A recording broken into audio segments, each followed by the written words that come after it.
privilégio, então, irmãos, estar com vocês hoje à noite, não apenas para louvar, adorar o Senhor, para celebrar o Evangelho da graça e a graça do Evangelho, mas de igual modo para partilhar das Escrituras Sagradas com os irmãos.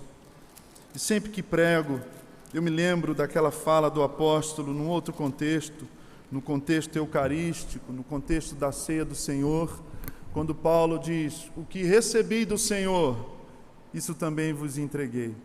Oro que o que recebi do Senhor, nesse texto que lerei, possa trazer consolo, edificação, alegria, bênção para o teu coração, mas também trazer confronto, né? Como diz um amigo, professor de Bíblia, a palavra de Deus consola os abatidos, mas confronta os consolados. Então é um privilégio para mim ler com vocês a palavra de Deus nessa noite. Antes de ler o texto, eu os convido a abrir Lucas capítulo 5, a partir do verso 1. Eu até brincava, pastores, com os meninos, eu vou repetir o sermão, vários cultos no mesmo dia, não é? Pregar não é como cantar uma canção, né? Então, oro que Deus me use com a sua graça, e ela é infalível, inefável e suficiente, amém? Mas no domingo passado, eu fiz o que faço há 7 anos, 7 ou 8 anos, todos os anos nas férias, pastorei em São Paulo, mas sou do Rio de Janeiro, e todos os anos em agosto eu recebo um carinhoso convite da Igreja Presbiteriana Betânia, em Niterói, igreja fundada pelo saudoso e muito relevante reverendo Antônio Elias, um homem de Deus, bênção não apenas para a Igreja Presbiteriana do Brasil, mas para o evangelicalismo, para o cristianismo brasileiro. Um homem notável, um homem profundo nas Escrituras e fervoroso na oração. Todos os anos eu quebro as minhas férias atendendo o convite do filho dele, que é pastor efetivo da Igreja Presbiteriana Betânia, em Niterói, o reverendo Theo Elias. Igreja também do reverendo Josué Rodrigues, que é um grande compositor, um homem de Deus, que tem nos abençoado com tantas canções. Mas eu queria fazer essa referência breve ao reverendo Antônio Elias, para dizer que aprendi muitas coisas com esses homens de Deus que aliás estão nos deixando. Perdemos o reverendo Elben César ano passado, um amigo querido, uma pessoa também muito importante, o doutor Russell Shedd Batista e outros pastores, como dizem amigos, os velhinhos estão nos deixando, que a gente continue o bastão aí da fidelidade às Escrituras e da paixão pela pregação do Evangelho. Mas o reverendo Antônio Elias me ajuda a justificar para o conselho da nossa igreja, para justificar para os meus amigos, por que é que eu estou pregando nas férias, né? Eu digo assim, olha, já que eu estou de férias, eu quero pregar cansado de tanto descansar. Eu fico com uma coceira para pregar o Evangelho, para partilhar a Escritura, né? Mas é preciso descansar. E agradeço aos irmãos a oportunidade de partilhar a Escritura. O Antônio Elias, o pastor Antônio Elias, era muito espirituoso. Uma vez, domingo à noite, às 10 da noite, 10h30, alguém foi visitá-lo e aí o encontrou assistindo Bang Bang. Depois de pregar de manhã, depois de dar aula para catecúmenos, depois de visitar enfermos, depois de se reunir com o conselho, depois de pregar à noite, chegava em casa, pedia a sua esposa para reesquentar lá o almoço, não é? E ia para a sala, punha lá videocassete de Bonança, de Bat Marterson. Só o pessoal geriátrico aí como eu lembra disso aí. No Velho Oeste, lembra desse louvor? No Velho Oeste ele nasceu e entre bravos se criou.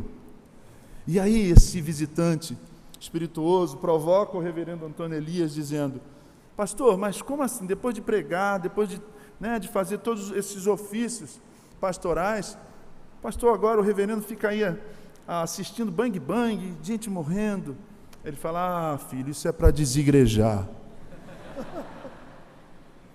Então, férias é esse momento onde a gente dá uma desigrejada assim, mas depois dá uma saudade de abrir com temor e tremor as Escrituras. Eu quero ler com os irmãos, se você já abriu a sua Bíblia, em Lucas capítulo 5, ou ligou a sua Bíblia, se é a versão digital aí, né? Talvez seja digital, mas tudo bem, porque Moisés tinha 2 tabletes quando ele desceu do monte, né? 2 tabuletas. E era touchscreen, porque foi escrito com o dedo de Deus, então tudo bem, mas deixa no modo avião aí agora, tá bom? Brincadeiras à parte, leiamos as Escrituras. Aconteceu que ao apertá-lo a multidão para ouvir a palavra de Deus, estava ele junto ao lago de Genezaré e viu 2 barcos junto à praia do lago. Mas os pescadores, havendo desembarcado, lavavam as redes. Entrando em um dos barcos, o que era de Simão, pediu-lhe que o afastasse um pouco da praia, e assentando-se, ensinava do barco as multidões. Quando acabou de falar, disse a Simão: faze-te ao largo e lançai as vossas redes para pescar. Respondeu-lhe Simão: mestre, havendo trabalhado toda a noite, nada apanhamos, mas sob a tua palavra lançarei as redes. Isto fazendo, apanharam grande quantidade de peixes, e rompiam-se-lhe as redes. Então, fizeram sinais aos companheiros do outro barco para que fossem ajudá-los, e foram e encheram ambos os barcos, a ponto de quase irem a pique. Vendo isso, Simão Pedro prostrou-se aos pés de Jesus, dizendo: Senhor, retira-te de mim, porque eu sou pecador.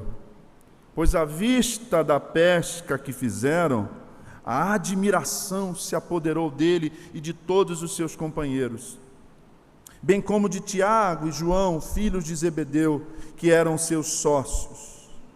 Disse Jesus a Simão: não temas, doravante serás pescador de homens.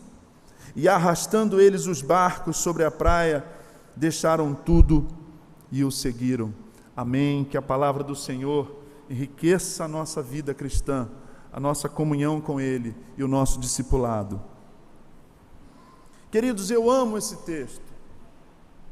Nós temos todos predileção por porções das Escrituras, não é? Eu gosto de Deuteronômio 30. Eis que ponho diante de vós a bênção ou a maldição, escolha a vida. Eu gosto de Isaías 61. Texto notável, messiânico: o Espírito do Senhor está sobre mim, porque o Senhor me enviou a pregar boas novas aos quebrantados e a cuidar dos quebrantados de coração. Todos nós temos predileção por alguns textos das Escrituras. Nos Evangelhos, esse texto, que é chamada de pesca maravilhosa, como no caso da Bíblia que leio aqui hoje à noite, ou da escolha dos primeiros discípulos, noutras versões, é um texto que, na tradição reformada da qual fazemos parte, ele se presta muito bem para um conceito de pregação que é necessário, isto é, uma exposição da Escritura, irmãos e irmãs, senhoras, senhores que visitam essa igreja hoje à tarde, que fale a nossa mente, que fale ao nosso intelecto, mas também que alcance, que toque o nosso coração, os nossos afetos, como diria Jonatas Edwards. E um texto que não apenas fale a mente, a cognição, ao nosso raciocínio, porque a Escritura é compreensível e a exposição da mesma precisa sê-lo, de igual modo e forma. A mente, ao coração, mas também nos engaje, nos desafie, nos mobilize a sair do templo e ir para os outros 6 dias da semana, dispostos a seguir e praticar aquilo que nos foi falado, que nos é comunicado na palavra de Deus, a seguir a Jesus e a praticar o seu ensino. Essa é a minha oração, o meu desejo, ao introduzir a minha exposição da palavra hoje à noite, que esse texto fale à sua mente, mas também que fale ao seu coração, mas que te desafie a chegar em casa e ao ser interpelado por alguém, algum diálogo, um possível diálogo assim: como é que foi o culto hoje? Ah, foi muito bom, tinha um pregador inteiro, foi o pastor Luciano, Daniel, né? Foi o reverendo Luciano, foi o reverendo Daniel, foi o reverendo Sávio. Ah, o que ele pregou? Ah, ele pregou tão bem, eles são grandes pregadores. Mas o que ele disse? Ele disse muita coisa que eu não estou lembrando agora, mas ele pregou muito bem. Sabe esse tipo de coisa? Que não seja assim hoje à noite. Esse texto fala à minha mente. Esse texto fala ao meu coração. E esse texto me convida à obediência do Cristo. Nós vivemos num tempo, irmãos, de crescente, e eu diria irreversível superficialidade. Você já notou?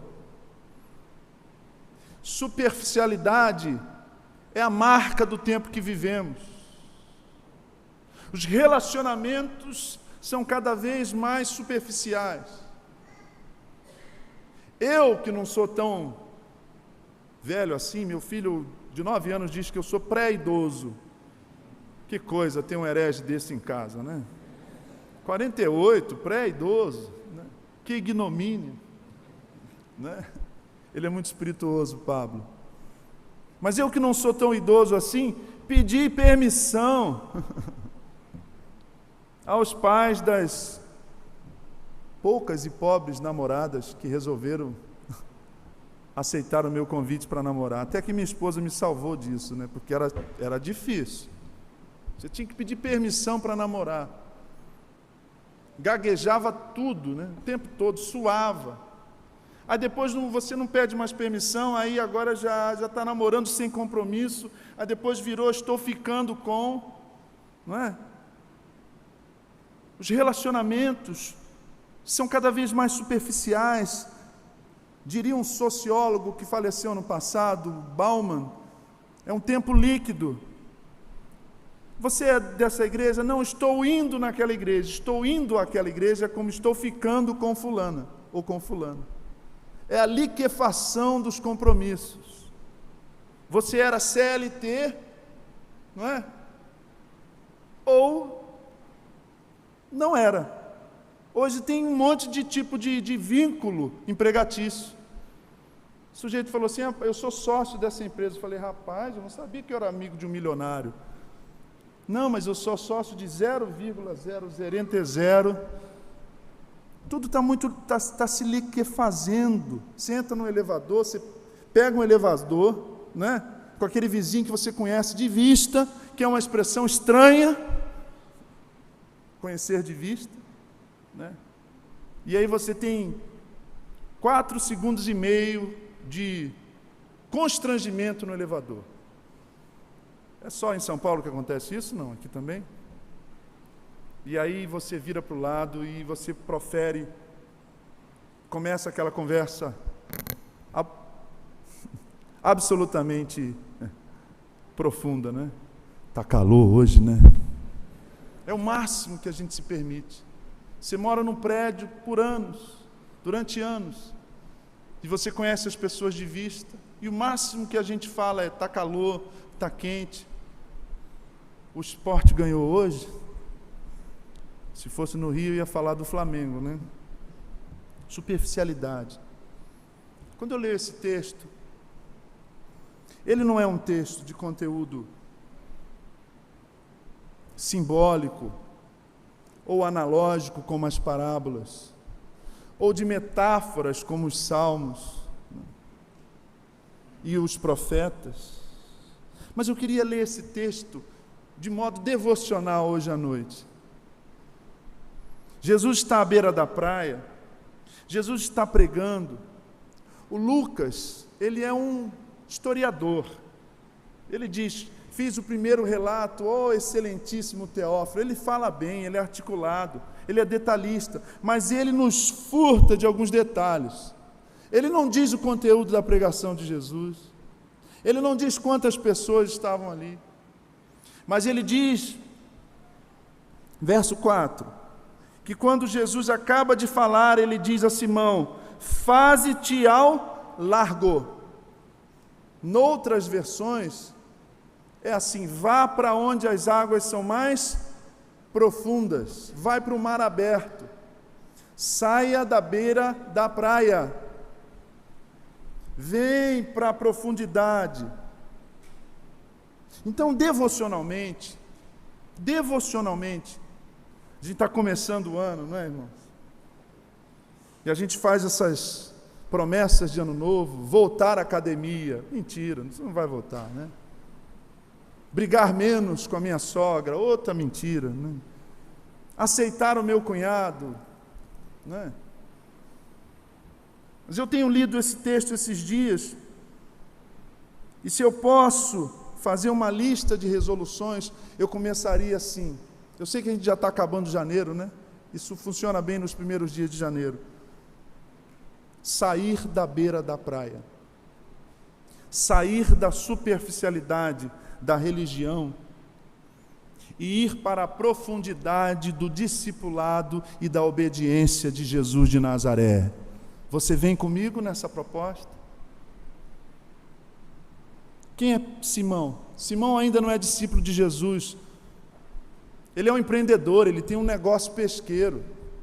Hoje em dia ele teria feito até curso no Sebrae. Teria um site, né? Não é verdade? Teria uma página no Facebook. Ele é pescador. Mas ele está acompanhando os que acompanham Jesus. Tem uma multidão interessada, diz o texto, no ensino e na palavra de Jesus. Sempre haverá gente interessada nas coisas que Jesus pode fazer. Eu parto do pressuposto, irmãos, com pesar, de que nós não estamos interessados em Jesus e em Deus, mas naquilo que Ele pode fazer por nós. Eu parto do pressuposto de que no fundo, nós queremos ser o nosso próprio Deus. Mas como não conseguimos, nós frequentamos igrejas, nós nos envolvemos, nós nos simpatizamos. E esse é um tempo difícil para o cristianismo evangélico brasileiro, porque há muito simpatizante do evangelho, já viu? Eu sou de uma época que crente era chamado de Bíblia. Quem é que lembra disso? Ou era só no Rio de Janeiro, né?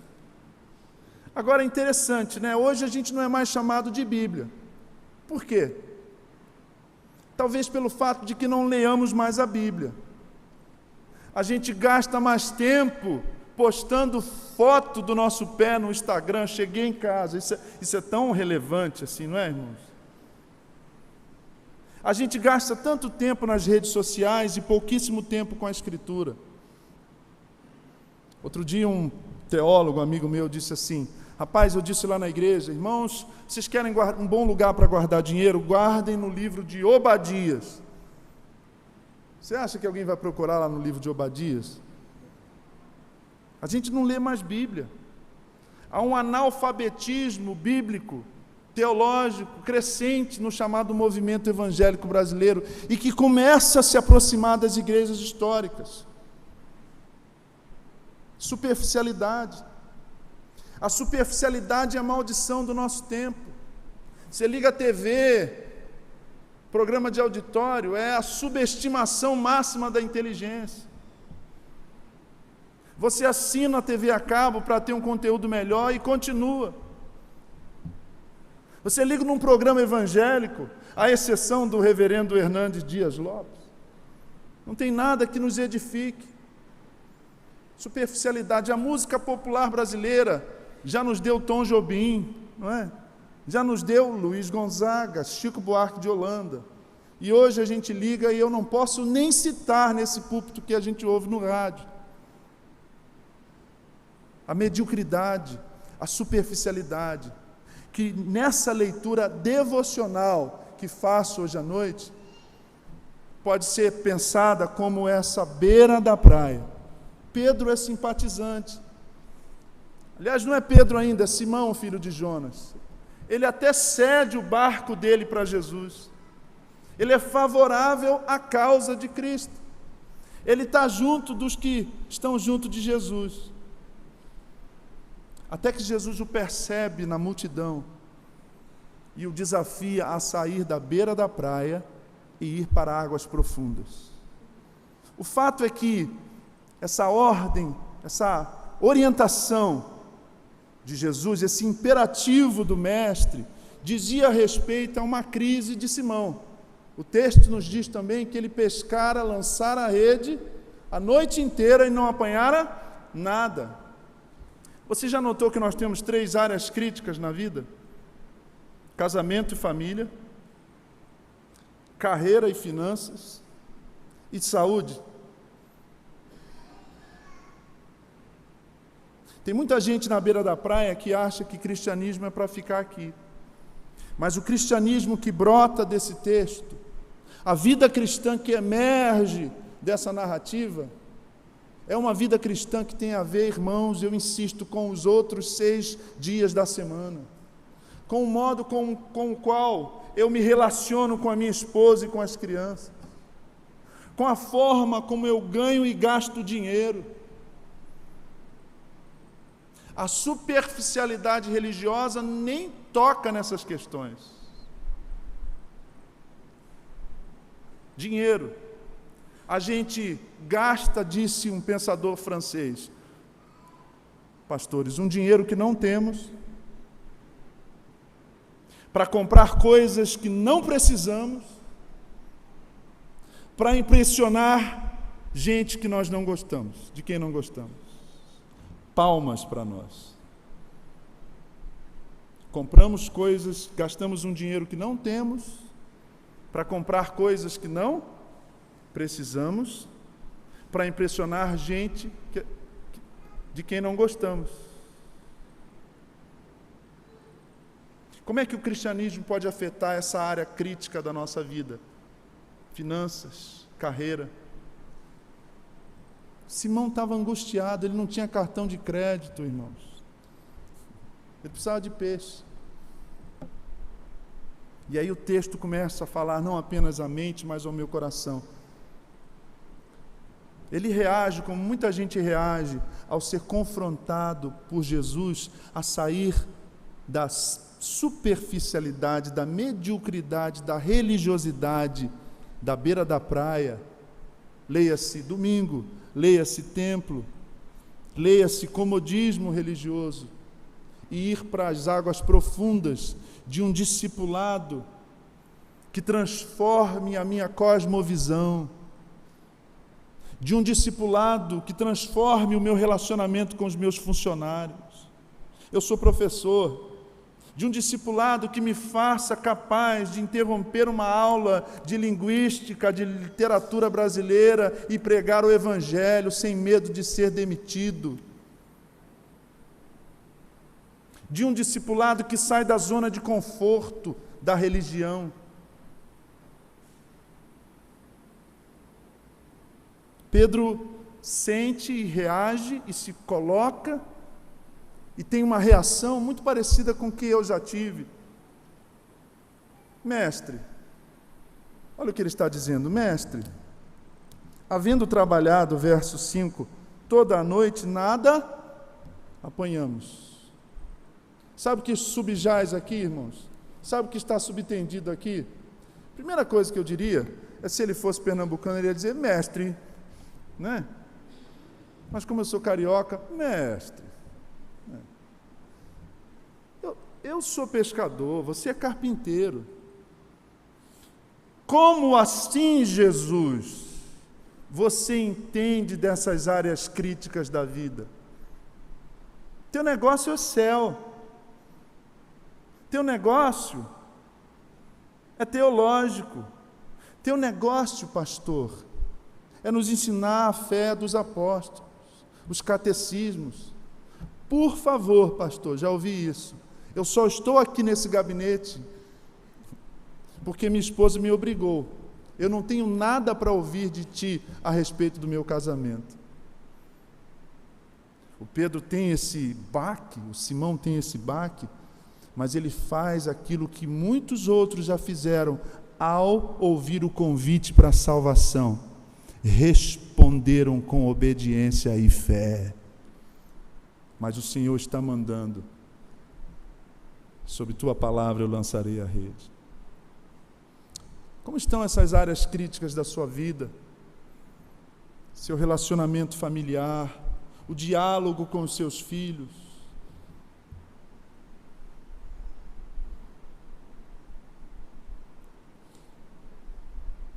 Você como eu sou pastor na grande ABC Paulista, no grande ABC Paulista. Tem gente, tem presbíteros da nossa igreja que tem pequenas metalúrgicas e tem 200 empregados, e um deles me procurou e disse: pastor, vou ter que demitir 90 pessoas, ore por mim, pastor, você não sabe que dor eu estou sentindo. Tem gente do chão da fábrica, da Mercedes, da Volkswagen, da Ford, dizendo: pastor, se eu perder esse emprego, eu não tenho como sustentar minha família. A crise afetou muito a indústria, especialmente a indústria automobilística. E é essa a minha paróquia, esse é o meu rebanho, essa é a minha congregação.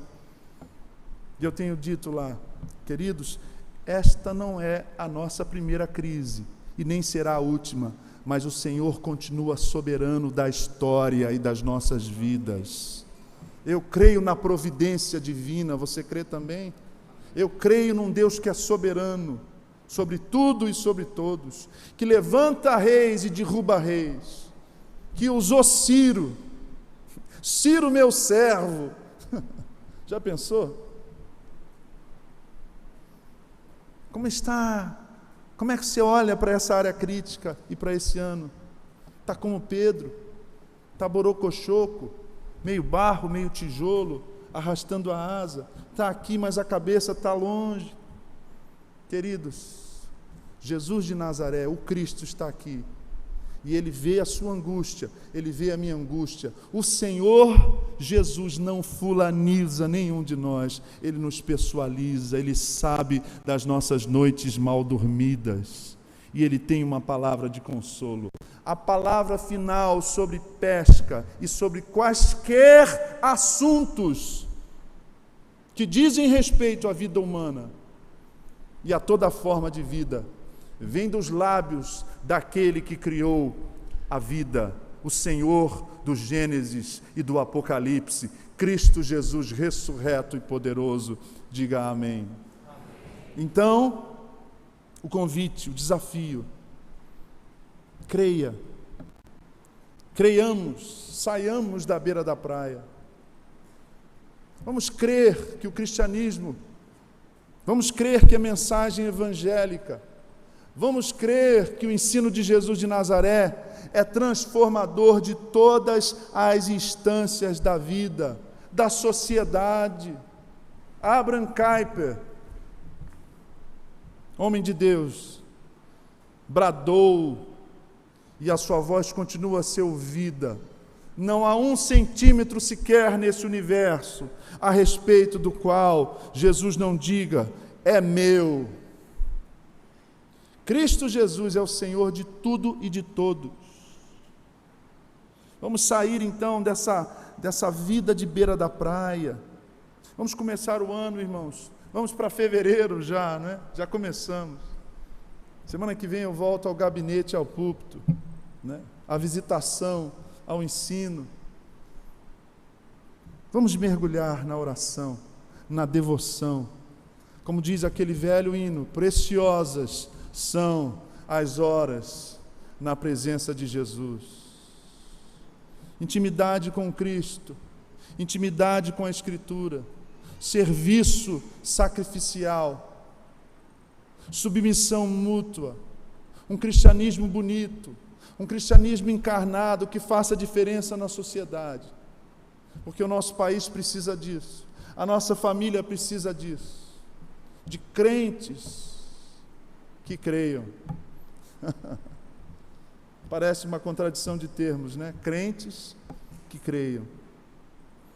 Não sejamos crentes incrédulos, aquilo que Jesus diz em Marcos 9, referindo-se aos fariseus, aos seus discípulos e ao homem que o procura com o filho possesso: ó geração incrédula. Vamos crer que família e casamento finanças e carreira, saúde e toda e qualquer dimensão da vida humana está submissa ao senhorio de Cristo Jesus. Que essa palavra te desafie, te console, te alimente e te encha o coração de esperança no seguimento, na imitação de Jesus Cristo de Nazaré. Amém e amém, irmãos.